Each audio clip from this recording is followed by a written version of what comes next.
Good evening, America. I'm Eric, the Big Red One guy, reminding you that together we must break the machine. I wanted to talk to you about something that's kind of been on my mind recently. And the question is, are we facing World War III?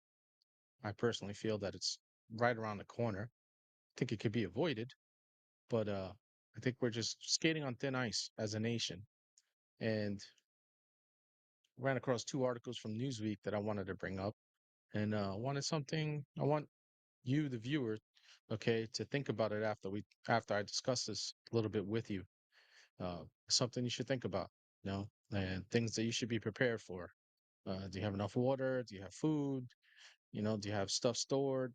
Now, it'd be very difficult for any nation to attack us. I don't care what anybody says. Incredibly difficult because right down to the hood, people will be out in the streets trying to fight any freaking force that came tried to come to this country uh, to occupy us. When we have a shit ton of guns, okay, spread out across the nation without police departments. So that's not what I'm talking about being invaded. You know, unless you've been living in a cave in a mountain somewhere in Uzbekistan, uh, Ukraine and Russia has been at war for quite some time now. 2 years, I believe it is. Is it two? Yeah, 2 years, maybe. Yeah, sounds about right, or close to 2 years.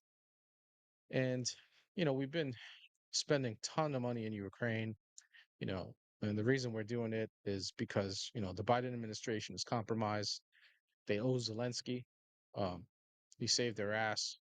Uh, Hunter Biden was in cahoots there uh, with some of the oligarchs, bringing in money for the Biden family.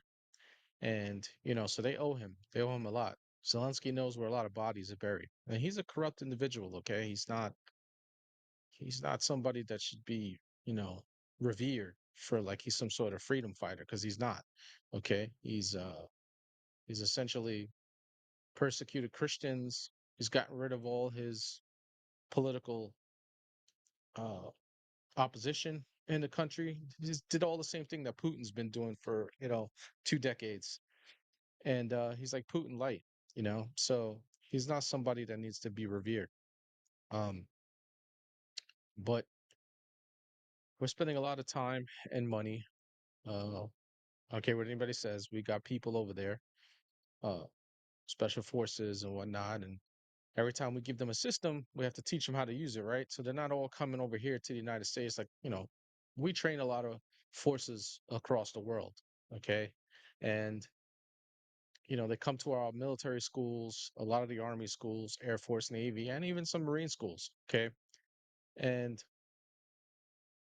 we got people overseas just training them on the systems that we keep providing them with, right? So the way it is, it's like a huge money laundering scheme, right? So we print all this fucking money, send over several billion dollars, several hundreds of billions of dollars. I think we're over 100 billion or close to $200 billion we've sent Zelensky. But the thing is, it doesn't really get into Ukraine, right? Some of it does. So it's just kind of like a giant circle. So we print the money, it goes to the military industrial complex. Okay. The military industrial complex makes all this money. They have this cash cow coming in, with all these bills being signed into, aid being signed into law. Okay. And then they make the systems, right? And then they send them overseas. And then we have our people over there teaching them how to use this stuff. Okay. And then our congressmen and senators and whatnot, and many of them retired, most of them in still in the House of Representatives and Senate and our Congress. They make a lot of money off of this, right? So the stock goes up for the military industrial complex. And, these people are in bed with them. A lot of our politicians, same thing with the pharmaceutical companies. A lot of our politicians made a huge uh, overhaul of money during the pandemic because, they were in bed with the pharmaceutical companies, bought a whole bunch of stock, all that other stuff that they've done over the years. Well, anyway, what the military industrial complex does is it's this big, huge money laundering scheme, is what this is. Um, Listen, it's not that I'm against the Ukrainians fighting for their country. They have every right to do that. They were invaded by Russia. Russia's not our friend. I know a lot of people on the right like to suck Putin's dick, but he's not our friend. If he could see us fall and crumble. He's right up there with Xi Jinping, his buddy, and they would love to topple the United States economically because they really can't do it militarily. I'm not really afraid of the Chinese or the Russians. Even with our woke ass military that we have now, we still have some good fucking fighters in the military that are willing to be some really violent dogs in the fight. Uh, with that said, the Ukrainians bombed uh, essentially, well, let me backtrack a little bit. I think it was on Monday, uh, or last week or sometime. We essentially gave the Ukrainians the green light, okay, to do whatever they want with our weapons, right? And like Putin's been warning the West, okay, you know, we better not get hit with fucking American weapons, because this is a to him it's a battle against NATO, okay? And it's our proxy war against the Russians. For whatever reason, we just feel like we have to continue to fight the Russians. I don't fucking know why, okay?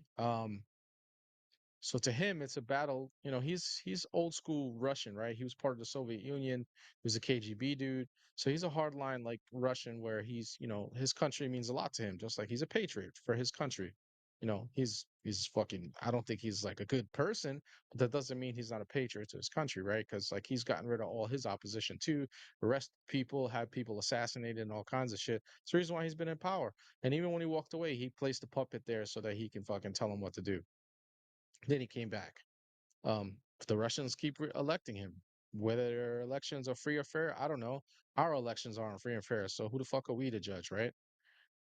And he's been warning and warning, right? So you have to go back into history. So with the fall of the Soviet Union, a lot of those Eastern Bloc countries that were part of the Eastern Bloc Soviet Union satellite countries who were they were under communist rule. They became free. They adopted democratic principles.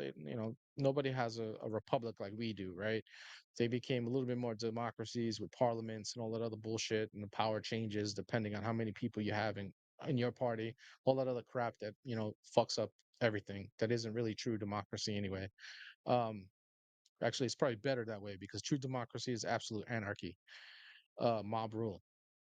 So, one of the things we promised the Russians back then, and we just kept violating it, violating it, violating it, was that we wouldn't expand NATO. Okay. And we swallowed up a lot of those countries that became free and were no longer under Soviet oppression. A lot of them came over to become NATO, right? And like we made deals, like we signed treaties and shit like that, saying that we weren't going to do that. We weren't going to push for any more NATO membership. We weren't going to keep pushing east, getting closer and closer to the Soviet Union. Well, that's fucking in today's world that doesn't exist anymore, right? We got a whole bunch of countries that were former uh Eastern Bloc nations that are now part of NATO. Okay. So the Ukrainians went ahead and bombed some shit in Russia. Okay. And, we told them you can use our weapons to defend yourself, right? Only in the case of defense. So essentially, the systems we gave them are supposed to, shoot down shit and everything if they were coming into Ukraine. Well, they chose to use them as to just launch rockets in. Kind of don't blame them because fucking the Russians are kind of handing them their ass. Not that the Russians haven't taken any L's, but the Russians are kind of fucking them up, right? The media won't tell you that, but the Ukrainians are getting their ass kicked. They don't, their days are numbered, and if Trump gets elected, Zelensky knows that the fucking welfare check is going to come to an end. Okay, um, he's pretty much said so that he's not going to keep fucking writing checks for Zelensky and try to bring the two sides to the table. They have to come up with some sort of agreement to fucking end it. Personally, I think if he was still president, there's a 50% chance that this shit wouldn't be going on popping off in Ukraine anyway. Russia would have never went in. I don't know. I say 50% because you never know what's in the mind of your adversaries, right? So I'm going to go over these two Newsweek articles. I'll keep it quick because I've kind of talked here a little bit, right? We're already up to 10 minutes here. Um, so let's get into it really quick. It's Ukraine strikes Russian air defense battery in likely HIMARS attack. ISW. The ISW is, I think, the Institute of Study of War, whatever the fuck they are. War is war. It's just horrible. So here's a little quick video. It's about 40 seconds. It gives you a little bit of highlight stuff. So let's just watch this.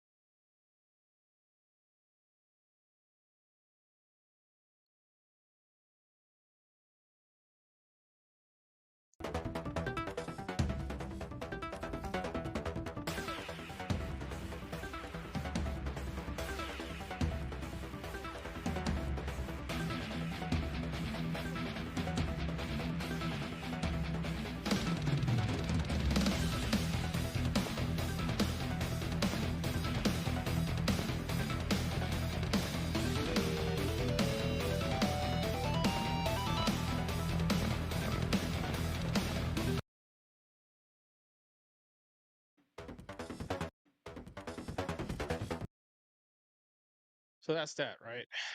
Um, Ukrainian forces may have struck a Russian controlled plant. It's a little PowerPoint they did, added some music to it. Um, you know, uh, it's something else, man. You know, um, we've been they've been asking us to fucking leave things alone, and we probably should, but you know, like I said, the Biden administration is beholden to Zelensky. They owe him a lot. Uh, you know, essentially, when the Obama administration helped get him elected, when they placed him as their puppet for the United States, okay, and for Obama's administration, um, Hunter Biden went over there, made a boatload of money, fucking, not even qualified to be. He was on all kinds of oil company. Burisma, I think, is the name of the company. Was on their board, has no fucking, he's got no experience in the oil industry whatsoever. But he brought in a lot of money. It was, little fucking side bag of change to bring back to the Biden administration. So, it's just it's something else, man. I don't even know what to say. Uh, it's tough, because we keep fucking sticking our fingers in the cookie jar and and doing shit that we're not supposed to. We should have just let that shit be, you know. And if the Ukrainians want to buy our weapons, by all means, I have no problem with people buying our weapons at all, none whatsoever. So here's another article um, from Newsweek to kind of follow up on what I was talking about, World War III.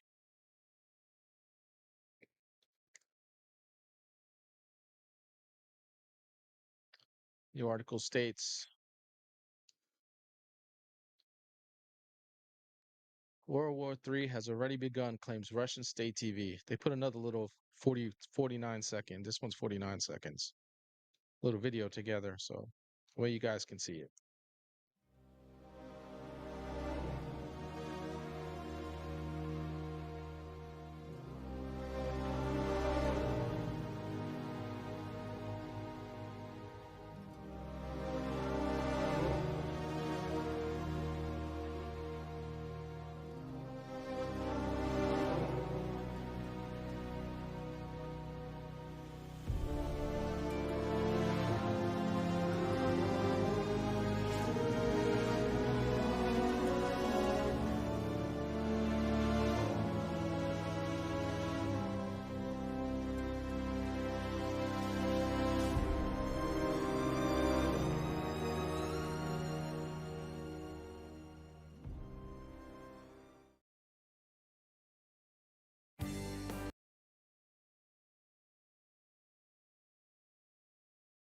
Stupid ads. Anyway, that's all I got for you for tonight. Um, like I was saying, these are things we have to think about when we're going to the ballot box in November. Do we want to continue to be part of this stuff and keep sending our money overseas to keep, pumping money into wars? Listen, I'm a combat vet, okay? And I was called to do my duty and I did it. I wasn't drafted, I volunteered, you know. Whether the reasons were correct or not is irrelevant to me. At the time I felt I did what I was supposed to do. I don't regret it. It was my choice. I did it. Okay. And I'd do it again. Okay. But this time I would do it with some better judgment, you know, with the wisdom of age, you know. I have a little bit of better judgment now. I was a little bit younger. I was in my late 20s or yeah, late 20, early 30s, and re-enlisted and went. Did what we had to do overseas. But Putin is not our friend. Neither is Zelensky. Okay, so I don't know why we keep wasting our money on this guy. You see, he's always begging for money. Always telling us the American people that we have to fucking spend our money on him to survive and all that other stuff. Well, if he wasn't such a corrupt fuck and he ran his country a little bit better, maybe Ukraine would be in a better place. I feel bad for Ukrainian people in general. It's the Ukrainian people that are suffering because if you've been paying attention to this stuff going on, a lot of people have forgotten about it. The oligarchs over there are just fucking. They're lying in their pockets with our money. There was an articles that have been coming out about how richer these people are getting, their oligarchs, and how like some of that money that's supposed to be going to defend themselves and to help with rebuilding, okay, is going into people's pockets. They're building clubs and shit like that, nightclubs. They got a fucking nightlife in the middle of a war zone. Don't ask me how that's possible if like your country was going to completely fall. So ultimately, it's the Ukrainian people, unfortunately, that get displaced and are suffering. And many Americans here who are of Ukrainian descent, and I think recently if you have dual citizenship in Ukraine, you can't leave the country now. They were letting Americans, like Ukrainians with American citizenship leave. Now they're like, not anymore. And if you're Ukrainian, if you have Ukrainian citizenship here in the United States, they can't draft you because you're here in the U.S. But if you're fucking over there and you have American citizenship, it's not gonna last for long. They're gonna send you into they're sending old people and shit and stuff like that into to fight. They don't really have the bodies to do it. The Russians could do this shit all day. They conscript people too. It's not like an all volunteer force like we have here in the United States. We have a draft, but we haven't drafted since Vietnam. Okay. You saw what that did. Okay. And we're all volunteer force, it's probably one of the reasons why we're pretty good at what we do is because like we choose to go into the military, we choose to learn different MOSs in the military and make it function, and since we choose to do that, okay, we fucking put our best foot forward as servicemen and women, okay, to get it done. But just something to think about, America. If you know if you think we're headed towards World War III, drop it in the comments. I think there's a possibility. There's always a 50-50 chance that can happen, that we're going to spiral into a World War III. Hopefully, if Trump gets elected or reelected, really, because he was the president once before. Hopefully, he can put an end to this shit. I don't know if he can. I know he says he can. I don't know if he can. Nobody knows. At this point, everything's happening so much that you just don't know. Excuse me, I got to take a sip. Um, Something to think about, America. Stay frosty out there. Make sure you have your shit done. Make sure you're in a good place. And God bless you all, America. And this is the Big Real One, guys, signing off, reminding you that together.